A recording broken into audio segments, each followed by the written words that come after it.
Welcome to इंटेलेक्टस chemistry. मैं पुनीत दुबे आप सभी का स्वागत करता हूं। तो आज हम लोग बेसिकली नया चैप्टर शुरू करने वाले हैं, एक नया टॉपिक शुरू करेंगे जो बहुत ही इम्पोर्टेंट है नीट के लिए। थोड़ा कम इम्पोर्टेंट है लेकिन ये बीएससी, एमएससी या फिर नेट का एग्ज़ाम देना हो, सीएसआईआर जेआरएफ का एग्ज़ाम देना हो, गेट का एग्ज़ाम देना हो, then its importance is going to be big. Okay, तो आज का टॉपिक हमारा क्या होगा देखते हैं।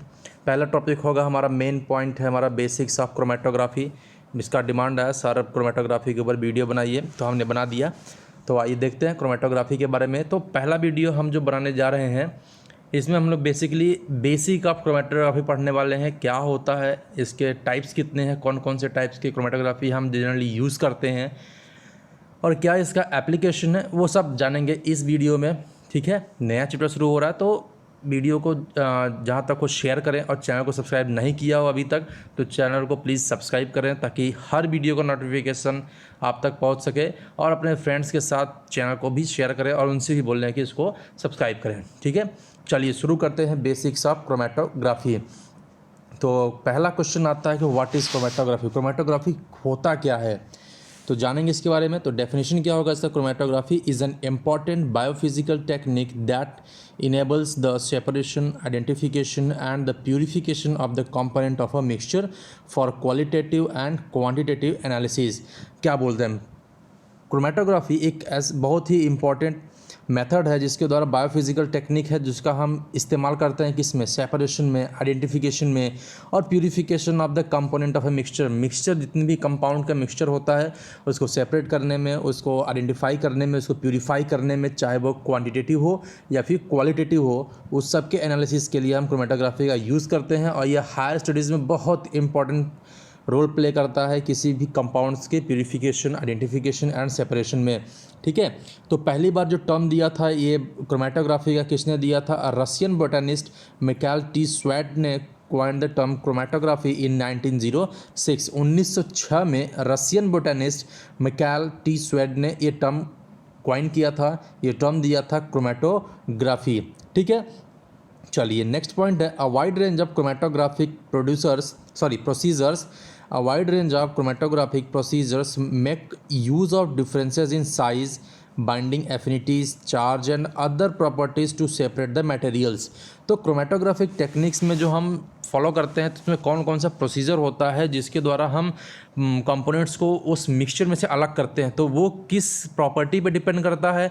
तो वहाँ पे हर कंपोनेंट के प्रॉपर्टीज़ में कुछ न कुछ डिफरेंसेस होते हैं, और वो डिफरेंसेस कहाँ कहाँ हो सकते हैं, उनके साइज़ में हो सकता है, उनकी बाइंडिंग एफिनिटी में हो सकती है, उनकी चार्ज में हो सकता है, और उसके अदर प्रॉपर्टीज़ लाइक सॉल्युबिलिटी कैसा है, उसका हाइड्रोफोबिसिटी कैसी है, हाइड्रोफिलिसिटी कैसी है। तो इन सारी चीज़ों को ध्यान में रखते हुए ये सारे प्रोसीजर फॉलो किए जाते हैं उस कंपोनेंट मिक्सचर में से कंपोनेंट को सेपरेट करने के लिए।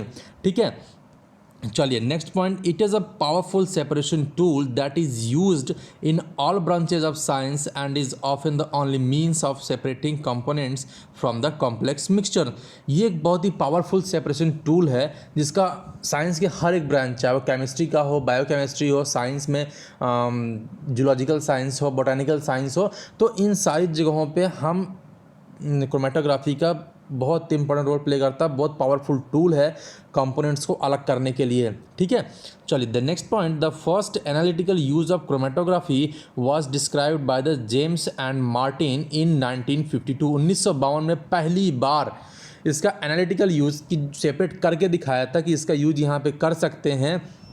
किसने किया था, जेम्स एंड मार्टिन ने किया था। किस सन में, 1952 में। For the use of gas chromatography, उन्होंने पहली बार गैस क्रोमेटोग्राफी इस्तेमाल किया था for the analysis of if fatty acid mixtures.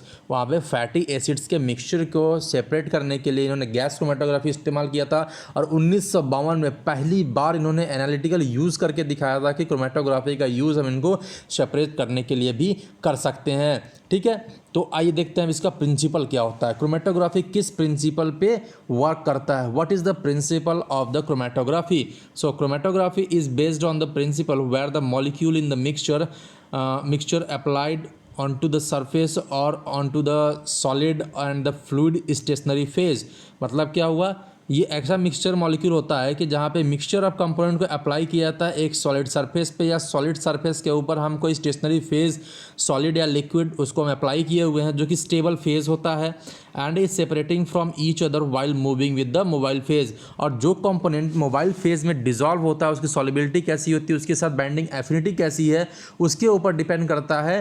तो वो इल्यूजन करता है, वो उस मोबाइल फेज के साथ उस सॉलिड सरफेस के साथ सॉलिड सरफेस के ऊपर मूव करता है। उसकी मूवेबिलिटी हम वहाँ पे देखते हैं कि कितना ज़्यादा वो मूव करता है, और वो मूवेबिलिटी किस पे डिपेंड करता है, उसकी सॉलिबिलिटी पे, उसकी binding affinity towards the mobile phase. Okay, तो यहाँ पे फिगर देख रहे होंगे आप, यहाँ पे हमने कॉलम लिया हुआ है यहाँ पे, तो कॉलम के अंदर स्टेशनरी फेज भरा हुआ है जो कि सॉलिड सरफेस होता है, यहाँ पे सिलिका जेल यूज़ करते हैं। उसके बाद लिक्विड हम मोबाइल फेज कोई भी ऊपर से हम यहाँ पे इल्यूएंट के तौर पे हम डालते हैं वहाँ पे, और नीचे हम क्या करते हैं, इल्यूएट करते हैं जो कंपोनेंट हमारा उसमें सॉल्युबल हो जाता है, और उसकी सॉल्युबिलिटी के साथ यहाँ से प्यूरिफाई होकर नीचे निकलता है और हम उसको कलेक्ट करते हैं। ठीक है, तो ये प्रिंसिपल होता है हमारा यहाँ पे। इसमें नेक्स्ट पॉइंट देखते हैं क्या होता है। The factors affecting on this separation process include molecular characteristics related to the adsorption, liquid solid absorption, partition, liquid solid partition, and the affinity or the differences among their molecular weight। यहाँ पे क्या होता है, factor, उसके separation में कौन कौन सा फैक्टर इन्वॉल्व होता है, तो वो क्या क्या होता है, मॉलिक्यूलर कैरेक्टरिस्टिक क्या होगा वहाँ पे कि जो उसकी सेपरेशन में फैक्टर अफेक्ट करता है।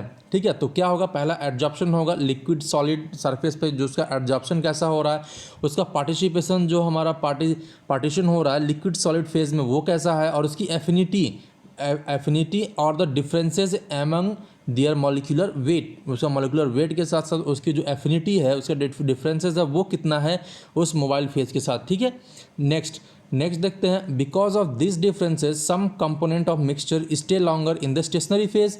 इन्हीं डिफरेंसेस की वजह से कुछ कंपोनेंट उस स्टेशनरी फेज में काफ़ी देर तक एज ए प्रेजेंट रहते हैं, and they move slowly in the chromatographic system, और बहुत धीरे धीरे मूव करते हैं। ठीक है, and while other passes rapidly into the mobile phase, जबकि जो अदर पार्टिकल है, अदर सब्सटेंस है, अदर कंपोनेंट है, वो अगर ज़्यादा सॉल्युबिलिटी होगा, उसकी बाइंडिंग एफिनिटी ज़्यादा होगी मोबाइल फेज की तरफ या मोबाइल फेज में, तो क्या होगा, वो मोबाइल फेज के साथ जल्दी से वो इंटरेक्ट करेगा, उतनी जल्दी उसमें सॉल्युबल होगा, और उतनी ही जल्दी उस मोबाइल फेज के साथ वो ऊपर बढ़ते जाएगा या नीचे आता जाएगा। ठीक है, तो सॉल्युबिलिटी कितना है, उसकी एफिनिटी कितनी है, ये बहुत बड़ा फैक्टर होता है उसकी सेपरेशन में। ठीक है, and leave the system faster, जितनी जल्दी वो सॉल्युबल होगा उतनी ही जल्दी उस सिस्टम को छोड़ के आगे बढ़ जाएगा। आगे बढ़ने का मतलब ये है कि जो इनसॉल्युबल सब्सटेंस है, वो इनसॉल्युबल कंपोनेंट है, वो पीछे रह जाता है, और ये सॉल्युबल होने की वजह से कंपोनेंट उससे अलग होकर मोबाइल फेज में आगे निकल जाता है। ठीक है, चलिए अब इसमें 3 कंपोनेंट होते हैं, वो क्या क्या होते हैं, 3 components these form the basis of the chromatography techniques and which are as following. वो 3 कौन कौन से हैं, पहला होता है स्टेशनरी फेज, दूसरा होता है मोबाइल फेज, और तीसरा होता है separated molecules. So stationary phase क्या होता है, आइए देखते हैं।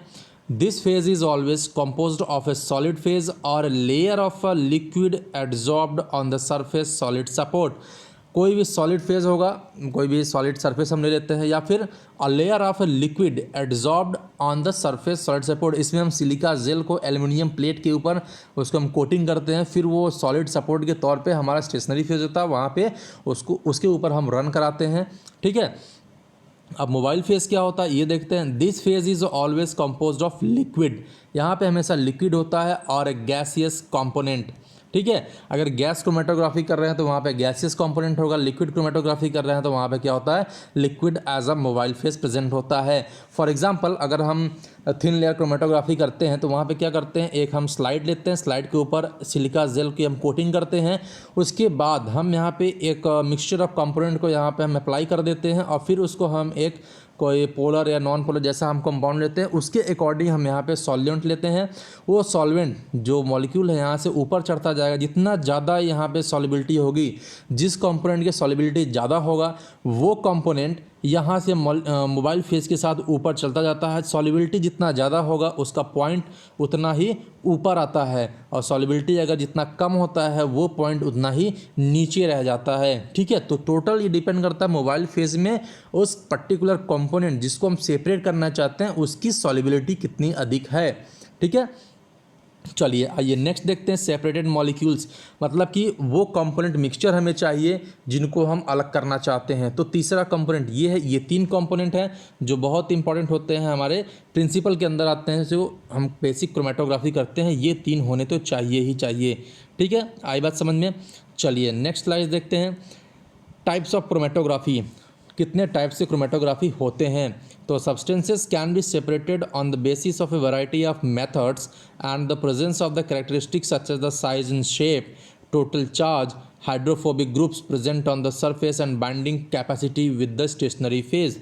यहाँ पे क्या हो रहा है, सब्सटेंसेस को सेपरेट किया जा सकता है किस बेसिस पे, वेरियस मेथड जो है वो किस बेसिस पे डिपेंड करता है कि उसकी प्रेजेंस ऑफ कैरेक्टरिस्टिक क्या है। वो कैरेक्टरिस्टिक क्या हो सकते हैं, साइज हो सकता है, शेप हो सकता है, उसका टोटल चार्ज क्या है, या उसके ग्रुप में कौन कौन सा हाइड्रोफोबिक ग्रुप प्रेजेंट होता है, या उसकी बाइंडिंग कैपेसिटी स्टेशनरी फेस के साथ कैसा है।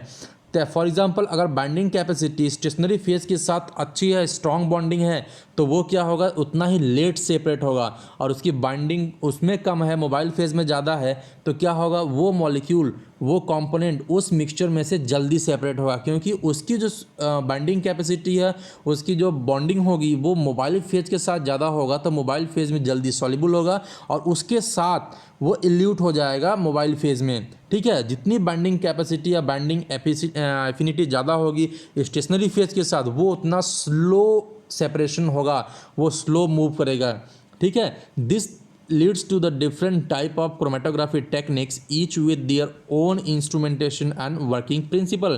यहाँ क्या कह रहे हैं, इन्हीं सब डिफरेंस को लेके क्रोमेटोग्राफिक टेक्निक्स को डिवाइड किया गया है और सभी का अपना खुद का इंस्ट्रूमेंटेशन होता है, खुद का इंस्ट्रूमेंट होते हैं। जैसे हम कॉलम क्रोमेटोग्राफी में कॉलम यूज़ करते हैं, थिन लेयर क्रोमेटोग्राफी में एल्युमिनियम और सिलिका जेल यूज़ करते हैं, गैस क्रोमेटोग्राफी में गैसी सिस्टम यूज़ करते हैं क्लोज सिस्टम में, और अगर हम HPLC लेते हैं तो वहाँ पर लिक्विड क्रोमेटोग्राफी या हाई परफॉर्मेंस लिक्विड क्रोमेटोग्राफी। सबका इंस्ट्रूमेंट अलग है और सबके काम करने का वर्किंग प्रिंसिपल भी अपना खुद का अलग अलग होता है, ठीक है। चलिए आइए देखते हैं कौन कौन से टाइप के हमारे पास क्रोमेटोग्राफी टेक्निक है। पहला हमारा मोस्ट इंपॉर्टेंट है कॉलम क्रोमेटोग्राफी। बहुत यूज़ किया जाता है किसी भी कंपोनेंट मिक्सचर में से किसी कंपोनेंट को अलग करने के लिए on the basis of their solubility in the mobile phase. Okay, next होता है पेपर क्रोमेटोग्राफी। हम लोग ग्रेजुएशन में ये एग्ज़ाम में करते हैं, यहाँ पे पेपर क्रोमेटोग्राफी से हमको वहाँ पे इंट्रोड्यूस किया जाता है। पेपर क्रोमेटोग्राफी हम लोग इस्तेमाल करते हैं, तो वहाँ पे हम पेपर क्रोमेटोग्राफी इस्तेमाल करते हैं। थिन लेयर क्रोमेटोग्राफी भी हम लोग BSc में और MSc में यूज़ करते हैं। यहाँ पे क्या होता है, एल्युमिनियम प्लेट के ऊपर सिलिका जेल की कोटिंग करते हैं, जो हमारा सॉलिड सरफेस सपोर्ट होता है और मोबाइल फेज इसके ऊपर मूव करता है, ठीक है। नेक्स्ट हमारा इंपॉर्टेंट आता है गैसियस क्रोमेटोग्राफी, उसके बाद आयन एक्सचेंज क्रोमेटोग्राफी और हाई प्रेशर लिक्विड क्रोमेटोग्राफी। यहाँ पे high pressure liquid chromatography HPLC जो है, ये रिसर्च में बहुत यूज़ किया जाता है। किसी भी कंपोनेंट का कैरेक्टराइजेशन करना है हमको, उसकी आइडेंटिफिकेशन करनी है हमको, उसका प्यूरिफिकेशन करना है हमको, तो वहाँ पे HPLC का यूज़ करेंगे, ठीक है। क्योंकि हमें जब रिसर्च करते हैं तो वहाँ पे बहुत ट्रेसेस अमाउंट में भी कंपोनेंट मिक्सचर मिलता है, तो उसको भी हमको आइडेंटिफाई करना पड़ता है कि हमारा प्रोडक्ट इस ट्रेस अमाउंट ऑफ मॉलिक्यूल्स में, अमाउंट ऑफ मिक्सचर्स में है या नहीं है। तो वहाँ पे हम HPLC रन कराते हैं, और HPLC रन कराते हैं तो हमको पर्टिकुलर पॉइंट पे हमको वो पीक मिलती है। On the basis of on that peak present on that graph और दैट प्लॉट, हम कह सकते हैं कि हमारा कंपोनेंट उसमें प्रेजेंट है कि नहीं है। That means it is identifying that component present in that mixture और नॉट। ओके, तो यहाँ पे HPLC का बहुत बड़ा प्ले रोल करता है यहाँ पे, ठीक है। चलिए नेक्स्ट देखते हैं एप्लीकेशन ऑफ क्रोमेटोग्राफी। तो अभी तक हम लोगों ने जान लिया HPLC क्या, क्रोमेटोग्राफी क्या होता है, क्या क्या उसके पार्ट हैं और क्या क्या उसके टाइप्स हैं, ठीक है। आई बात समझ में। उसके प्रिंसिपल जान ली, किस प्रिंसिपल पे वो काम करता है। और आपका कोई भी डाउट हो, आप डिस्क्रिप्शन में दिए हुए टेलीग्राम ग्रुप्स को ज्वाइन करें, अपने क्वेश्चंस को वहाँ पे दें, हम उसको आंसर करने की पूरी कोशिश करेंगे, ठीक है। चलिए आज नेक्स्ट देखते हैं हम अपना एप्लीकेशन ऑफ क्रोमेटोग्राफी। क्रोमेटोग्राफी का एप्लीकेशन क्या क्या है, कहाँ कहाँ इसका एप्लीकेशन होता है। तो पहला पॉइंट है हमारा फार्मास्यूटिकल सेक्टर में। फार्मास्यूटिकल सेक्टर में क्यों? क्योंकि यहाँ पे केमिकल्स का हम प्रोडक्शन करते हैं, दवाई बनाते हैं, फार्मास्यूटिकल से रिलेटेड हम कोई मेडिसिन बनाते हैं। तो वहाँ पे क्या होता है, हमको मिक्सचर ऑफ प्रोडक्ट मिलते हैं, उनको आइडेंटिफाई करना होता है, सेपरेट करना होता है, प्यूरीफाई करना होता है। तो वहाँ पे हमारा क्रोमेटोग्राफी का बहुत वास्ट यूज़ होता है। ओके, चलिए तो इसमें पहला पॉइंट है to identify and analyse the sample for the presence of the trace element और द केमिकल्स। हमने बोला ट्रेस अमाउंट में भी हमको मिक्सचर मिलता है, तो वहाँ पे भी हमको पता करना होता है कि इस ट्रेस अमाउंट ऑफ मिक्सचर में हमारा प्रोडक्ट है या नहीं है। तो वो हम कैसे आइडेंटिफाई करेंगे? By use of chromatography. तो HPLC उसके लिए बहुत परफेक्ट होता है, बहुत परफेक्ट शार्प पीक मिलती है वहाँ पे, तो मतलब कि हमारा वहाँ प्रोडक्ट प्रेजेंट है। नहीं मिलता तो नहीं है। तो क्या कहाँ यूज़ हुआ? Identify and analysing the sample in the presence of trace element और the chemicals. Next point, separation of the compounds based on their molecular weight and their element composition. तो यहाँ पे सेपरेशन भी करते हैं हम कंपाउंड का उसके मॉलिक्यूलर वेट और एलिमेंट कॉम्पोजिशन के बेसिस पे। तो यहाँ पे हम बेसिकली उसको प्यूरिफिकेशन कर रहे हैं, मतलब कि उसको सेपरेट कर रहे हैं, उसका मॉलिक्यूलर वेट जितना है तो उसकी सॉल्युबिलिटी कितनी होगी, उसका क्या चीज़ है, तो उस सभी बेसिस को ध्यान में रखते हुए उसका सेपरेशन किया जाता है। नेक्स्ट पॉइंट है डिटेक्ट द अननोन कंपाउंड्स। ये बहुत इंपॉर्टेंट है। हमें कोई मिक्सचर मिल गया, हमने उसका बेसिक टेस्ट कर लिया कि हाँ ये लग रहा है कि ये चीज़ें हो सकती हैं, तो हम इसको आइडेंटिफाई कैसे करेंगे? तो हम उस सैंपल को क्रोमेटोग्राफिक एक्सपेरिमेंट परफॉर्म करते हैं। अगर हम परफेक्ट जानना चाहते हैं कि एग्जैक्टली हमारा यही मॉलिक्यूल है, तो हम सीधे सीधे HPLC में रन कराते हैं। बहुत माइन्यूट सा उसमें इंजेक्ट करना पड़ता है, माइन्यूट कंपोनेंट, मतलब 1-2 माइक्रोलीटर हम सॉल्यूशन को इंजेक्ट करेंगे वहाँ पे, तो हमको कई सारा पीक मिलेगा। तो हमारा डिजायरेबल पीक हमको पता होता है कि इस पॉइंट पे हमारा इस ग्रुप के लिए पीक आएगा। तो हम वहाँ पे उस पीक को देख के प्लॉट में ये कह सकते हैं कि इस लिटिल और ट्रेस अमाउंट ऑफ मिक्सचर में हमारा प्रोडक्ट है या नहीं है। तो वहाँ पे अननोन कंपोनेंट को भी हम डिटेक्ट कर सकते हैं, अनप्योरिटी ऑफ मिक्सचर ऑल्सो। दो वहाँ पे उसकी प्योरिटी कितनी है, जितना ज़्यादा शार्प मिलेगा, जितना कम से कम उसमें हेजेस मिलेंगे, तो हम जान जाएंगे कि हमारा कंपोनेंट, हमारा मिक्सचर में हमारा जो डिज़ायरेबल प्रोडक्ट है वो कितना प्योर है। Okay, next is the drug development. तो वो ड्रग डेवलपमेंट एक बहुत वास्ट टर्म है, इसमें बहुत सारा यूज़ होता है, बहुत सारा पार्ट होता है। तो उन सारे स्टेप्स में क्रोमेटोग्राफी एक बहुत बड़ा रोल प्ले करता है। ठीक है, आइए नेक्स्ट देखते हैं।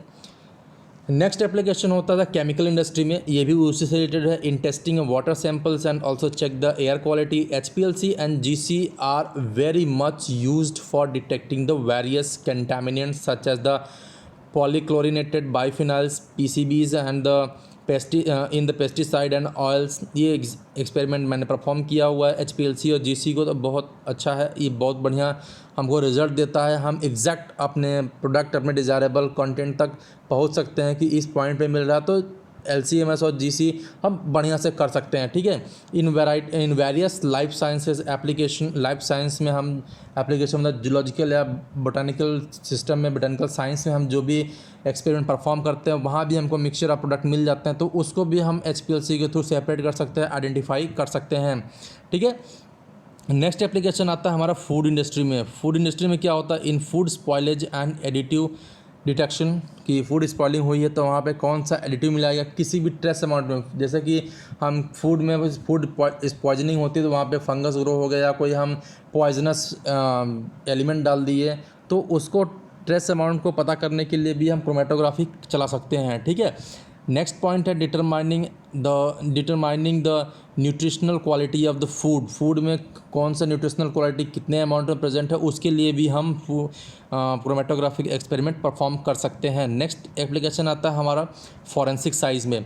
फॉरेंसिक साइंस में बहुत यूज़ होता है इसका, क्योंकि आजकल क्राइम रेट इतना बढ़ गया, उस क्राइम रेट में हम अब जो क्राइम करते हैं वो भी बहुत सतर्क हो गए हैं, बहुत नॉलेजेबल हो गए हैं, तो वो सारी चीज़ें भी वो ध्यान में रखते हैं कि हम कहीं अपना कोई सबूत ना छोड़ दें। तो इन सबको पता करने के लिए हम जो क्लू छोड़ दे, पता करने के लिए हम फॉरेंसिक साइंस का यूज़ करते हैं। फॉरेंसिक साइंस में in forensic pathology and the crime scene testing like analysing the blood sample और hair sample of the crime places, वहाँ पे जो भी ट्रेस अमाउंट में मिलता है, हमका ट्रेस अमाउंट में ब्लड मिल गया उसका भी हम HPLC कर सकते हैं।